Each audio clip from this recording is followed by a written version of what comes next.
Alors, bon matin tout le monde. Dans un premier temps, je peux vous dire que je suis heureux d'être avec vous. Vous êtes des personnes extrêmement préoccupées par la santé-sécurité. J'aimerais saluer Jordan Cohen, qui est directeur santé-sécurité, José Saint-Laurent, qui m'a précédé, qui est au conseil du patronat, qui est présidente d'honneur de votre congrès annuel, et Marie-Claude Perrault, que j'ai rencontrée, qui est au conseil du patronat du Québec. Vous le savez, la santé-sécurité repose sur deux lois. Il y en a une en matière de prévention qu'on appelle santé-sécurité. Il y en a une en matière d'indemnisation qu'on appelle accident de travail et maladie professionnelle. Ces deux pierres d'assises-là étaient entrées en vigueur en 1979 et 1985 et elles n'avaient fait l'objet d'à peu près aucun amendement, certainement pas de revision substantive. Et c'est ce qui explique que la réforme est quand même assez colossale, qu'elle a pris beaucoup de temps avant d'être adoptée, puis elle s'assoyait sur un consensus entre les patrons et les syndicats pour plusieurs des articles. Mais pour d'autres articles, évidemment, on a dû faire un certain arbitrage et parfois, dans l'application, ça va requérir énormément de capacité d'adaptation des travailleurs, travailleuses, des syndicats et des employeurs. Mais c'était, selon moi, extrêmement important d'adapter notre régime à la réalité d'aujourd'hui. Parce qu'il y avait seulement 25% des travailleurs au Québec qui étaient couverts par des mécanismes de prévention et de participation des travailleurs, alors qu'aujourd'hui, c'est tout le monde. Puis, première modification qui m'apparaît cruciale, c'est l'intégrité psychique. Vous le savez, les risques ont évolué considérablement depuis les années 1980 jusqu'à aujourd'hui. La santé psychologique est importante dans le secteur de la santé, des services sociaux, de l'éducation. Les femmes sont beaucoup plus présentes dans le marché de l'emploi. Donc, il y a eu l'émergence de risques nouveaux, une tertiarisation de l'économie et d'intégrer l'intégrité psychique dans la loi, c'est, à mon avis, une avancée extrêmement importante. Donc, dorénavant, on doit s'assurer de protéger la santé, sécurité, intégrité physique et l'intégrité psychique des travailleurs. Et c'est dans ce même état d'esprit-là qu'on a rajouté les troubles de stress post-traumatique dans la liste des maladies professionnelles présumées. Donc, quelqu'un qui est exposé de manière répétée ou extrême, soit à une menace de mort, soit à une mort ou à une violence excessive en milieu de travail, s'il répond à certaines conditions, il peut bénéficier de la présomption de maladie professionnelle. Une présomption, vous le savez très bien, ça allège le fardeau de preuve, mais ça permet de reconnaître que ce type de trouble-là a connu une augmentation extrêmement importante, 67%, je pense, des lésions de nature psychologique qui génèrent des absences prolongées proviennent de troubles de stress post-traumatique. La modernisation a impliqué aussi une scission du poste de présidente du conseil d'administration et chef de la direction de la CNESST. Maintenant, vous le savez, Louise Otis est présidente du conseil d'administration, Manuel Audard est présidente directrice générale, et je suis convaincu, déjà, on constate que ça assure une meilleure efficacité dans la gestion de la CNESST, ça facilite la prise de décision, et dans la réforme, on a aussi l'obligation de créer un comité de vérification, un comité de ressources humaines et un comité de gouvernance et d'éthique. Ce dont je suis assez fier aussi, c'est le comité scientifique sur les maladies professionnelles. Souvenons-nous, les maladies professionnelles étaient coulées dans le béton dans un annexe de la loi qui ne pouvait pas être modifiée facilement parce qu'une annexe faisant partie intégrante de la loi requérait tout le processus d'adoption d'une loi avant de faire l'objet de modifications. Comme il y a eu une évolution des risques, on en faisait référence un peu plus tôt, les maladies professionnelles devaient être mises à jour. Donc maintenant, c'est dans un règlement et ça va permettre avec ce comité scientifique-là qui va s'assurer de suivre l'évolution des connaissances scientifiques à l'échelle internationale, de mettre à jour cette liste-là et de s'assurer de bien établir les liens de causalité entre des maladies spécifiques, des contaminants ou autres et des diagnostics posés par les médecins. Ça nous a permis de faire une certaine mise à jour, qui n'est pas véritablement complète, mais souvenez-vous, il y a plusieurs cancers qui étaient reconnus presque dans toutes les législations dans le reste du Canada. Pour les pompiers combattants, on en a intégré 9 types de cancers. On a ajouté la maladie de Parkinson quand une personne est exposée à des pesticides. On a aussi intégré la maladie de Lyme pour quelqu'un qui est en contact avec le parasite qui est responsable de cette maladie-là. Pour moi, c'est une façon d'exprimer que l'humain a été au cœur de cette mise à jour-là. Il y a encore du travail à faire. Imaginez-vous, en commission parlementaire, il y a des groupes qui voulaient qu'on rajoute beaucoup d'autres types de maladies professionnelles, puis il y en a des groupes qui voulaient qu'on en intègre moins. Je pense qu'on a trouvé un bon équilibre et ce comité scientifique-là va permettre d'objectiver les prochaines mises à jour dans l'avenir. Et je le répète, ça va pouvoir se faire de manière réglementaire, donc beaucoup moins long et beaucoup moins compliqué. La réadaptation. Souvenez-vous qu'avant, les mécanismes de réadaptation s'appliquaient quand une personne était consolidée et qu'elle avait une atteinte permanente à son intégrité. Dorénavant, la réadaptation, puis c'est ce que je constatais dans à peu près toutes les législations en matière de santé et sécurité, on pouvait bénéficier des services d'un conseiller en réadaptation dès la survenance de la lésion. Ça permet à la personne de demeurer active, ça permet à l'employeur de bénéficier éventuellement de la prestation de travail de cette personne-là et surtout, ça évite la chronicisation des lésions professionnelles. On réalisait qu'il y a plein de personnes qui, parce qu'elles ne bénéficiaient pas de réadaptation, finissaient par être des laissés pour compte, des marginalisés et ne pouvaient jamais réintégrer le marché de l'emploi. Donc, dorénavant, la réadaptation va être accessible à une personne dès la survenance de sa lésion. On n'aura pas besoin d'attendre qu'elle soit consolidée avec une atteinte.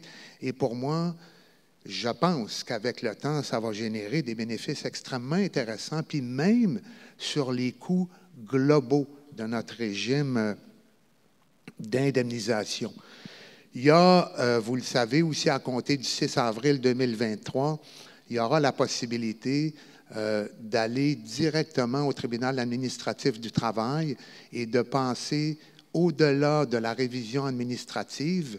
Donc, la personne, que ce soit l'employeur ou le travailleur qui conteste, au lieu de faire une demande de révision, dans certains cas, dans les décisions qui font suite à un avis du BEM, dans les cas d'imputation, de financement, dans les cas aussi où la CNESST ne rendra pas sa décision en révision, dans les 90 jours de la demande de révision, on pourra aller directement au tribunal administratif du travail, et ça, c'était bien sûr dans une perspective de déjudiciarisation et de diminution des délais de nos procédures en matière de contestation.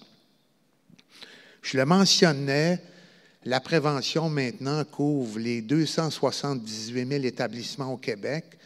Le conseil d'administration est à travailler sur un règlement spécifique pour les mécanismes de prévention et de participation, notamment les heures de libération.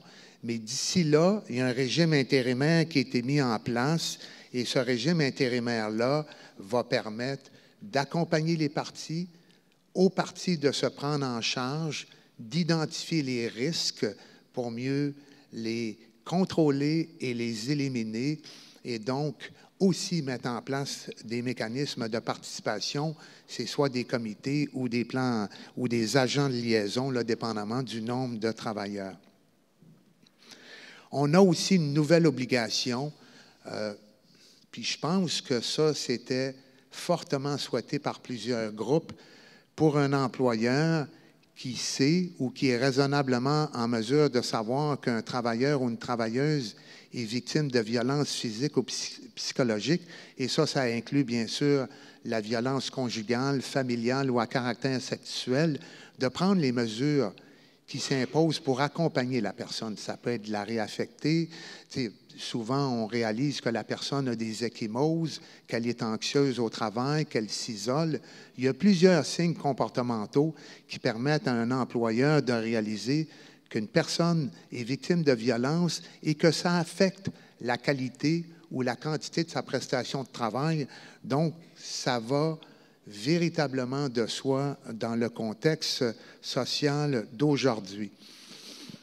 Il y a la direction de la santé publique, évidemment, comme maintenant on couvre tous les établissements, tous les travailleurs du Québec, son rôle en sera un d'accompagnement pour mettre en place les éléments de santé qui vont être intégrés dans le programme de prévention. Parlant de programme, il y a le programme pour une maternité sans danger. Souvenez-vous que dépendamment de la région, dépendamment du professionnel de la santé qui émettait un certificat visant le retrait préventif, ça variait. Il y avait beaucoup d'iniquités. Une personne qui faisait le même travail à Val-d'Or pouvait bénéficier d'un retrait préventif, alors qu'une autre à Shawinigan n'en bénéficiait pas. Donc, le directeur national de la santé publique va élaborer, évidemment en collaboration avec tous les intervenants concernés, un protocole national qui va permettre d'avoir beaucoup plus d'uniformité dans l'application du programme pour une maternité sans danger. Construction, vous le savez, bon, j'en parlais avec certaines personnes un peu plus tôt. Vous savez que la loi, comme on mentionnait, entre en vigueur de façon progressive le 1er janvier 2023 dans le secteur de la construction, dépendamment si, par exemple, on a entre 10 et 100 travailleurs. Je ne veux pas aller trop dans les détails, mais il y aura une obligation d'avoir un représentant en santé et sécurité à temps partiel en fonction du nombre de travailleurs. Il y a une formation de 3 ans qui est prévue. Ce représentant-là, il n'est pas présent pour faire des relations de travail. Il est là pour aider à identifier les risques, pour mieux les contrôler, pour mieux les éliminer. Puis on sait que c'est un secteur où il y a à peu près 8 000 à 9 000 lésions professionnelles par année. Le tiers des décès surviennent dans ce secteur-là. Depuis 1979, les articles pertinents de la loi Santé et Sécurité n'ont jamais été promulgués. Donc, c'est une adaptation à une nouvelle réalité.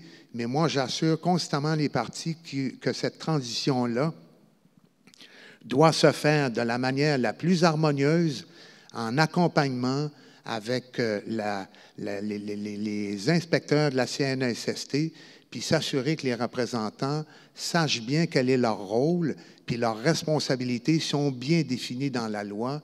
Et donc, je m'attends à ce que la CNESST continue de bien accompagner. D'ailleurs, pour la formation des représentants en santé et sécurité, il y a déjà des outils interactifs qui ont été mis en ligne le 30 octobre. Il y a des guides numériques. Il y a un ensemble de documents qui aident à la formation. Puis évidemment, il y a des associations sectorielles paritaires, il y a des groupes de consultants, il y a les syndicats, il y a le CPQ, il y a toutes les associations patronales.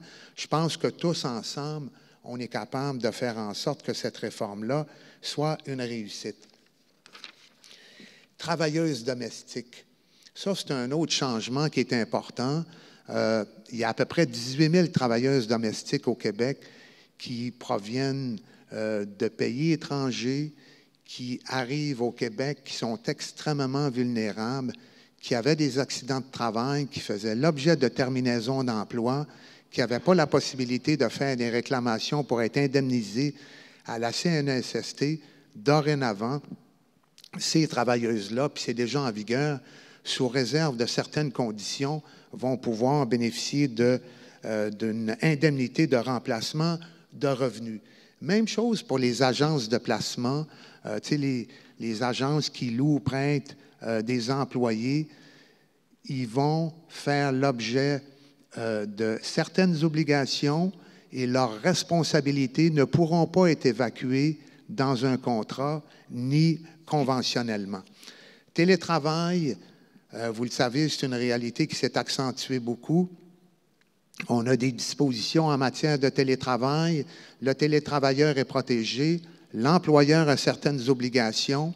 Il y a même des inspections possibles. Puis là, on s'est inspiré de la législation qui était applicable en Colombie-Britannique.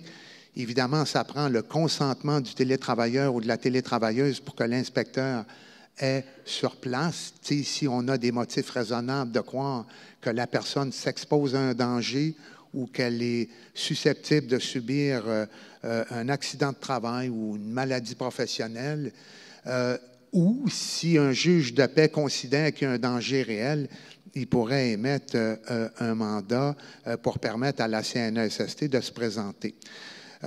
Donc, je veux conclure en disant, c'est important le mandat de la CNESST. Je sais que c'est une réforme qui est majeure. Il faut y aller de manière graduelle. Il ne faut pas hésiter à demander des questions. Je sais que pour beaucoup de PME, évidemment, en bas de 20 travailleurs, ce n'est pas un programme de prévention qui est aussi élaboré, c'est un plan d'action. Ce n'est pas un représentant en santé-sécurité qui est ce qu'on appelait à l'époque un représentant en prévention. C'est un agent de liaison. C'est beaucoup plus souple, beaucoup plus simple. Puis à chaque fois que j'ai des entretiens avec des membres du CA de la CNESST, on me confirme que les partis sont engagés et veulent s'assurer que ça donne des résultats parce que le résultat fondamental, vous le savez, on veut améliorer le bilan lésionnel, on veut diminuer le nombre d'accidents de travail, de maladies professionnelles, on veut réduire les coûts, puis on veut être compétitif. Puis les travailleurs qui sont en mesure de rendre une prestation de travail qui est convenable, respectueuse des besoins des employeurs, ont beaucoup plus de contributions puis de valeur pour la société québécoise de façon générale. Puis je vous rappelle, bon, il y a les Grands Prix CNESST, c'est le 30 novembre prochain. On va pouvoir le suivre de façon virtuelle et ça vise essentiellement à faire briller les étoiles québécoises. En matière de prévention, je suis constamment impressionné par des pratiques innovantes, des nouveaux mécanismes qui permettent à des employeurs de s'améliorer de façon continue. Je suis allé au Palais des Congrès la semaine passée où il y avait un salon sur les meilleures pratiques d'affaires, puis il y avait à peu près 25 employés de ABI, du parc industriel de Bécancour, qui sont tous impliqués dans un processus visant à améliorer le climat de relations de travail et à diminuer le nombre de lésions professionnelles, et ça donne des résultats remarquables. Et cette année, l'événement est consacré à 3 catégories nationales. 1, leader, 2, éducation, puis 3, proaction. Donc, je vous invite à prendre connaissance de ce que font les finalistes, à vous en inspirer et à en parler constamment dans vos congrès, dont celui-ci organisé par le CPQ.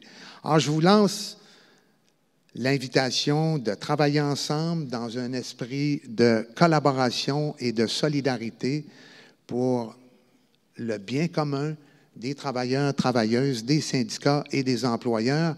Et je vous souhaite bien sûr une excellente journée. Merci beaucoup.